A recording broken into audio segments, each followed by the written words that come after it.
Kenapa olah pikir itu jembatan olah rasa? Karena jalurnya olah rasa itu tetap ilmu. Tidak ada yang tidak ilmu. Segala kebaikan, kebahagiaan, jalurnya cuma ilmu. Maka kalian tidak boleh bosen-bosen, tidak boleh pilih-pilih di jalur ilmu. Pokoknya tempuh saja semua, ambil semua. Kayak kado-kado tadi, beli saja semua satu bungkus. Bahwa nanti lontongnya kamu tidak suka, bahwa nanti tahunya kamu nggak suka, gampang. Daripada pas kamu butuh tahu sudah tidak ada. Pas kamu butuh lontongnya tidak ada. Jadi tempuhlah jalan ilmu. Kenapa? Kalau kamu tidak menempuh jalan ilmu, hidupmu akan kacau. Jangan sampai hidup yang hanya sekali ini berantakan. Uripe sepisan rusak. Kenapa kok hidup kita rusak? Nora mulur nalare, pating seluwir. Pikirannya tidak berkembang dan kacau. Kalau orang pikirannya tidak berkembang dan kacau, kadito gua kang sirung. Seperti gua yang gelap. Jadi hidup kita jangan rusak. Karena kalau hidup kita rusak, itu ibarat gua yang gelap. Cirinya hidup rusak apa? Nalarnya tidak berkembang, pikirannya kacau, pating seluwir. Jalan ilmu itu menuntut kita untuk pikirannya tidak pating seluwir. Pikirannya pating seluwir itu isinya banyak tapi tidak jelas. Saya sering ditanya teman, Pak, gimana ya Pak, saya itu baca buku, pas baca paham, setelah baca hilang. Ya kan? Di kepalamu itu pengetahuan banyak tapi pating seluwir. Nalarmu nggak berkembang. Ilmunya tidak nyambung sama kehidupanmu nyata. Ilmunya tidak bisa jadi penerang. Mungkin terlalu jauh. Kayak istilahnya Ghazali ya, ada ilmu yang mubadir. Ilmu yang mubadir itu kamu capek-capek belajar, tapi tidak berbuah ilmu itu, tidak berjalan dalam hidupmu. Kamu sejak SD sampai kuliah hari ini kan wis oke ya, mata pelajaran, mata kuliah itu sudah karu-karuan lah. Kadang ya dibolan-baleni. Tapi tidak ngefek dalam hidupmu, tidak meningkatkan kualitas hidupmu. Pikirannya pating seluwir, nalare ora mulur. Pikirannya tidak berkembang, ilmunya hanya dihafalkan dan tidak jalan dalam praksis hidupmu. Ketika ilmu tidak bisa mencahayai hidupmu, maka hidup kita seperti goa yang gelap. Goa yang gelap itu mungkin ono isinya emas, mungkin ada isinya sungai yang indah yang kamu bisa mandi di situ, tapi kamu tidak tahu. Padahal kamu luar biasa loh. Itu kenapa pikiranmu tidak berkembang. Itu ada kalimat yang terkenal, yang sering dikutip orang, termasuk beberapa kali saya kutip.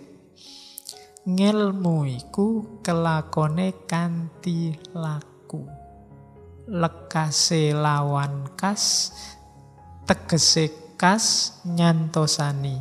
Setya budya pangekese dur angkara. Ilmu itu dapat dicapai dengan laku. Jadi laku di sini tidak selalu diartikan setelah dapat ilmu terus dijalankan. Tapi ketika menempuh ilmu, kamu sudah melakukan laku. Itu di Jawa. Maka penempuh ilmu juga harus ngerti cara suluknya seorang menempuh ilmu. Kalian menempuh ilmu sambil foya-foya, menempuh ilmu sambil seneng-seneng, menempuh ilmu sambil tidak tirakat sama sekali, tidak ada gunanya. Kenapa tadi ilmumu banyak hilang kayak versi Jawa ini? Karena kamu tidak melakukan laku. Tidak ada tirakatnya. Jangankan puasa, disuruh sederhana apa adanya, susahnya luar biasa. Pinginnya kamu selalu wow, selalu mewah, selalu lebih. Tidak jadi ngelmu. Jadi ketika kamu berjalan menuntut ilmu itu sudah harus ada lakunya. Jadi ada rumus tirakatnya. Itu di Jawa. Makanya para sufi itu ada uzlahnya, ada riadohnya. Kalau tidak ada ininya, kalau tidak mau berkorban, tidak mau sengsara, ya susah. Itu tadi ilmunya hilang. Kamu pengen nyari ilmu sambil tetap seneng-seneng, sambil tetap maksiat sidik-sidik, kalau diingatkan, alah Pak, dosa kecil aja. Wudu aja sudah rontok itu Pak. Ya kan? Jadi ya ndak, kalau ndak laku ya ilmunya ndak kelakon. Ilmu itu kalau ndak kelakon ya ilmunya ndak manfaat untuk hidupmu. Kalau ndak manfaat dia ndak bisa mencahayaimu. Mungkin ada dalam dirimu tapi dirimu seperti gua yang gelap. Itu filosofinya orang Jawa. Dan lekase lawan kas. Kas itu kemauan, keinginan. Bahasa Arabnya niat. Diawali dari niat. Maksudnya kas apa? Niat untuk menguatkan, niat untuk olah rasa tadi, niat untuk jadi manusia utama. Berniatlah, lakukan laku.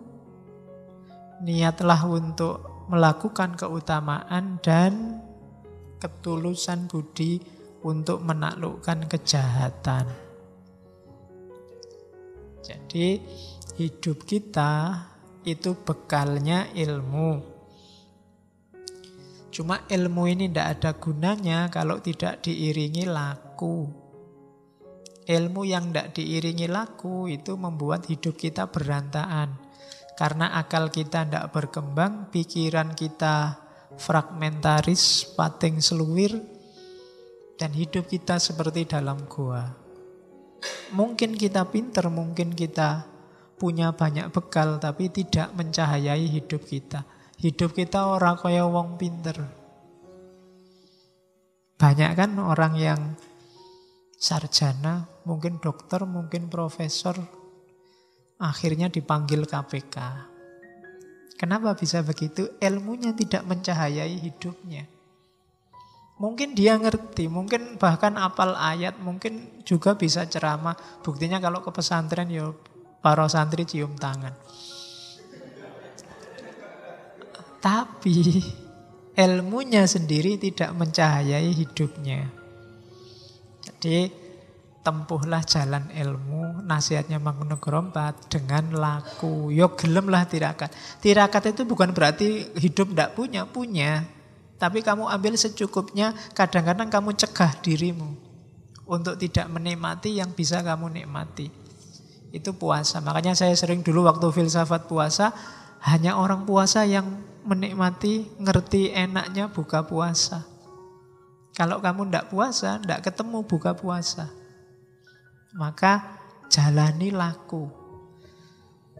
Yang ingin masa depanmu cerah, mungkin sekarang kamu ragu-ragu, bimbang, tirakatlah. Cari jalur tirakat sesuai yang kamu cocok.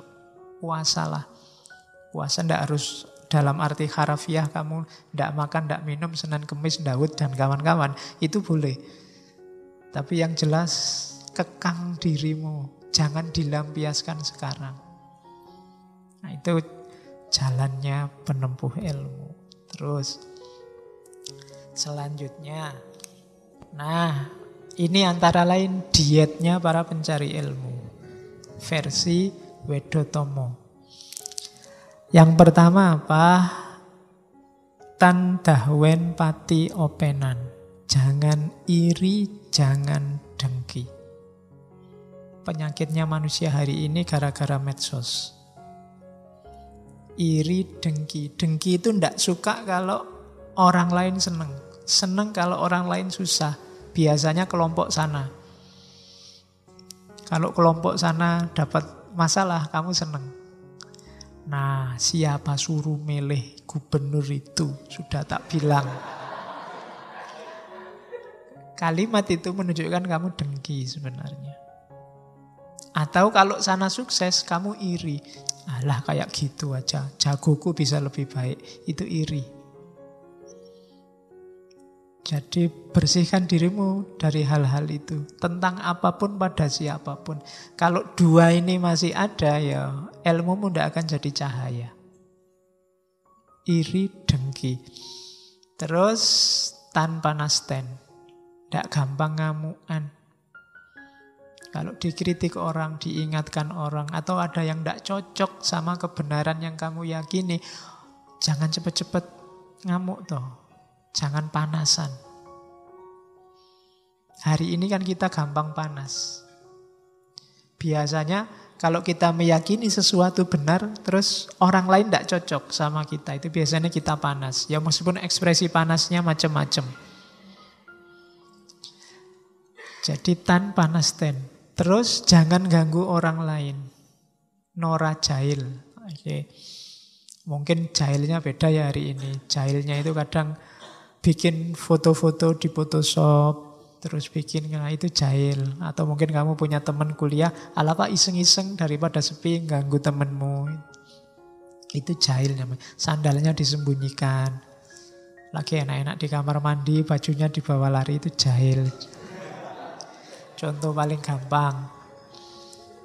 Ngerti temennya di kamar mandi, pintunya rusak, terus kamu buka. Wah, pura-pura padahal lu ada orangnya, padahal sudah tahu kalau ada orangnya. Sering ya kadang-kadang gitu, zaman di pondok itu ngerjain temennya. Saya dulu ada teman yang penakut luar biasa. Kalau ke kamar mandi malam-malam dikerjain teman-temannya. Dari jauh dilempari batu, dueng gitu. Dia kaget luar biasa. Kaget langsung lari keluar. Aku ora wedi. Terus balik lagi.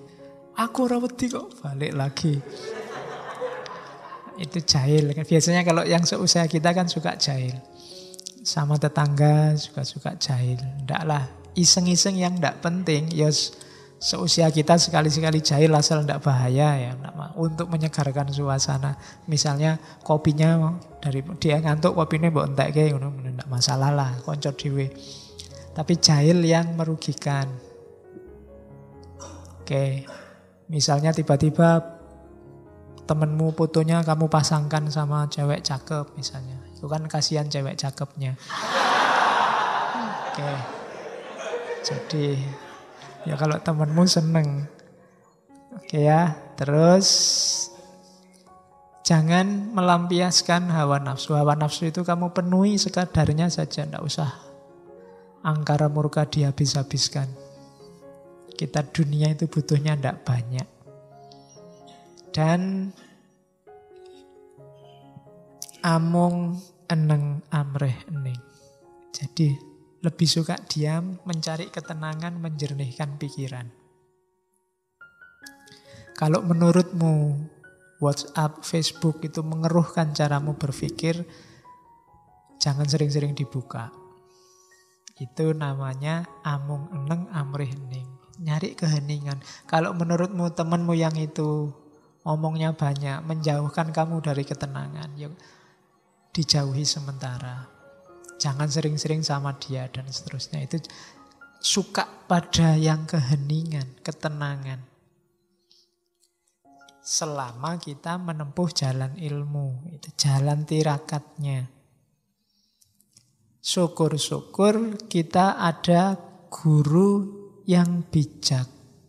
Sarjono kang martapi. Sarjono itu guru. Kang martapi itu kalau disingkat SKM. Beda sama SAG, beda sama ya. Sarjana kang martapi itu orang bijaksana yang berjiwa pertapa. Berjiwa pertapa, topo itu bahasa sufinya mungkin uzlah. Orang yang sudah menang melawan dunia.